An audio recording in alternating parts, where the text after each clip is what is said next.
2017 December ആണ് യഥാർത്ഥത്തിൽ ഈ പറയുന്ന പ്രശ്നം പറയുന്നത്. 2017 ഡിസംബർ 26 അന്ന് സഖാവ് പിണറായി CPMൻ്റെ ഒരു പരിപാടിയുമായിട്ട് ബന്ധപ്പെട്ട് തൃശ്ശൂരിലാണ് ഉണ്ടായിരുന്നത്.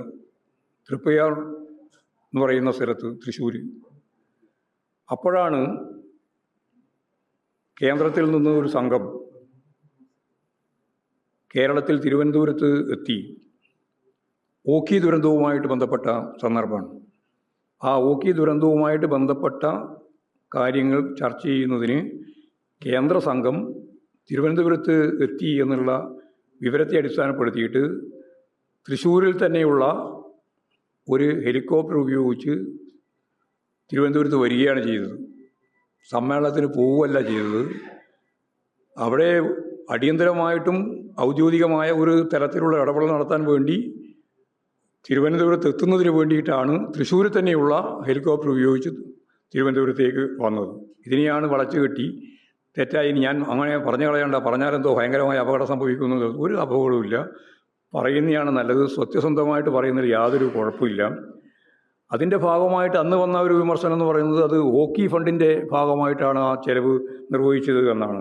അത് പിന്നീട് ഗവൺമെൻറ് തന്നെ വ്യക്തമാക്കി അത് GADയുടെ ഫണ്ട് തന്നെ ഉപയോഗിച്ചുകൊണ്ടുള്ള ഹെലികോപ്റ്റർ യാത്രയായിട്ട് ഒരു മാറ്റുകയാണ് ചെയ്തത്. അപ്പോൾ ആ തെറ്റായ പ്രചാരവേലയാണ് യഥാർത്ഥത്തിൽ VD സതീശൻ എന്ന മുഖ്യമന്ത്രി ഇതുമായിട്ട് ബന്ധപ്പെട്ട് നടത്തിയിട്ടുള്ളത് എന്ന കാര്യമാണ് പറയാനുള്ളത്.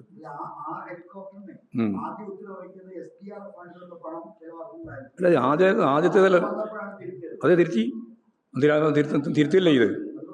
അല്ല, അത് കുഴപ്പമൊന്നുമില്ല, എനിക്കതിൽ പ്രയാസമൊന്നുമില്ല. അക്കൗണ്ട് ചെയ്തെന്നുള്ളതല്ല ഞാൻ പറഞ്ഞു. ഞാൻ അവസാനം പറഞ്ഞത് GAD ഫണ്ടിൽ നിന്ന് തന്നെ മാറ്റി തന്നെയാണ് കേട്ടാ. GAD ഫണ്ടിൽ തന്നെ പിന്നീട് കൊടുത്തു. പിന്നീട് നിങ്ങൾ ആദ്യത്തേത് മാത്രം കാണണ്ട, രണ്ടാമത്തെ കൂടി കണ്ടോ? രണ്ടും കൂടി കണ്ടാൽ മതിയല്ലോ. അപ്പോൾ ദുരിതാശ്വാസ പ്രവർത്തനത്തിലേക്ക് എല്ലാവരും കേന്ദ്രീകരിച്ച് നിങ്ങളുടെ മാധ്യമങ്ങളൊക്കെ നല്ല നിലയിലുള്ള ഒരു ഇടപെടൽ നടത്തണം. കാരണം നമ്മൾ നേരിട്ട് പോകുമ്പോഴാണ് അവരുടെ പ്രയാസങ്ങൾ മനസ്സിലാകുന്നത്. ഓരോ ക്യാമ്പിലും ഇതുപോലുള്ള പ്രശ്നങ്ങളാണ്. ആ ക്യാമ്പിലെ പ്രശ്നങ്ങൾക്ക് പരിഹാരം കാണണം.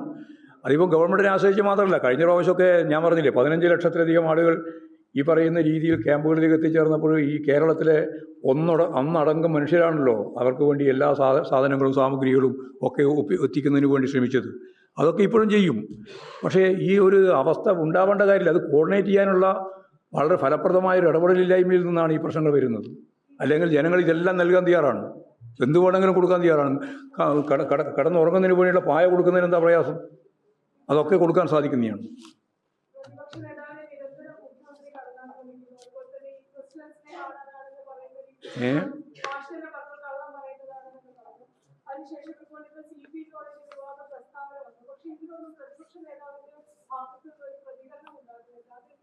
അല്ല, പ്രതിപക്ഷ നേതാവിൻ്റെ പ്രതികരണമല്ല ശരിക്കും വരും, ഇനിയും വരും, വന്നിട്ടുമുണ്ട്.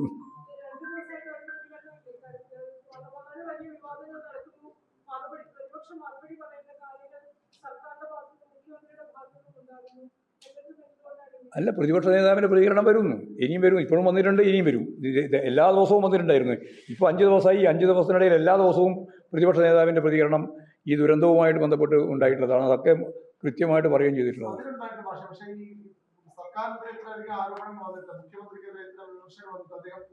അല്ല, അദ്ദേഹം തന്നെ പ്രതികരിക്കണമെന്നില്ല, ഞങ്ങളെല്ലാം പ്രതികരിച്ചല്ലോ. ഇനിയും പ്രതികരിക്കാൻ ഇനി പ്രതിപക്ഷ നേതാവ് തന്നെ പ്രതികരിക്കണമെന്നുണ്ടെങ്കിൽ പ്രതിപക്ഷ നേതാവ് തന്നെ പ്രതികരിക്കുകയും ചെയ്യാം. അതിലൊന്നും പ്രതികരിക്കുന്നതിന് ഇപ്പോഴും പ്രയാസം ഒന്നുമില്ല, നമുക്കെല്ലാവർക്കും പ്രതികരിക്കാൻ പറ്റുന്നതാണ്. പിന്നെ പത്രങ്ങൾ തന്നെ കൃത്യമായ രീതിയിൽ ഇപ്പോഴും കാര്യങ്ങൾ അവതരിപ്പിക്കുന്നുണ്ട്. ഇന്നത്തെ മനോരമേൻ്റെ ഫ്രണ്ട് പേജ് തന്നെ കേരളം ഉത്തരവാദി ആരാന്ന് പറയുന്നില്ല, അത് മാത്രമേ ഉള്ളൂ. കേരളത്തിൻ്റെ ദുരിതത്തെ സംബന്ധിച്ച് വ്യക്തമായിട്ട് എഴുതിയിട്ടുണ്ട്. മാതൃഭൂമിയും അതുപോലെ തന്നെ മനോരമയും ഉൾപ്പെടെ മുഖപ്രസംഗങ്ങൾ എഴുതിയിട്ടുണ്ട്. ഒക്കെ കേരളത്തിൻ്റെ ഭാവി കണ്ടുകൊണ്ട് എഴുതുന്നതാണ് എന്ന് തന്നെയാണ് ധരിക്കേണ്ടത്. പക്ഷേ അതിൽ മുഖ്യമന്ത്രി ചെയ്യേണ്ടുന്ന ഉത്തരവാദിത്വം, പ്രശ്നങ്ങളുണ്ടാവും, സങ്കീർണമായ പ്രശ്നങ്ങൾ സ്വാഭാവികമായിട്ട് ഇങ്ങനെയുള്ള ഘട്ടങ്ങളിലുണ്ടാവും. പക്ഷേ അതിലിടപെട്ട് ആ പ്രശ്നം പരിഹരിക്കുന്നതിന് വേണ്ടിയുള്ള മുൻകൈ മുഖ്യമന്ത്രി എടുക്കേണ്ടുന്ന മുൻകൈ ഇല്ല എന്നുള്ളതാണ് നമ്മുടെ മുമ്പിലുള്ള ആക്ഷേപമായിട്ട് വരുന്ന പ്രശ്നം. അല്ലാതെ നമുക്ക് ഞാൻ ഇതിനകത്ത് വേറെ രാഷ്ട്രീയം കാണുന്നില്ല. ഞാൻ നേരത്തെ പറഞ്ഞല്ലോ, രാഷ്ട്രീയം കാണേണ്ടതില്ല. എല്ലാവരും ചേർന്നുകൊണ്ട് തന്നെയാണ് ഇതിനെ ഫലപ്രദമായിട്ട് നേരിടേണ്ടത്. നമ്മൾ കേരളത്തിൻ്റെ ഭാവിയുടെ പ്രശ്നമാണ്.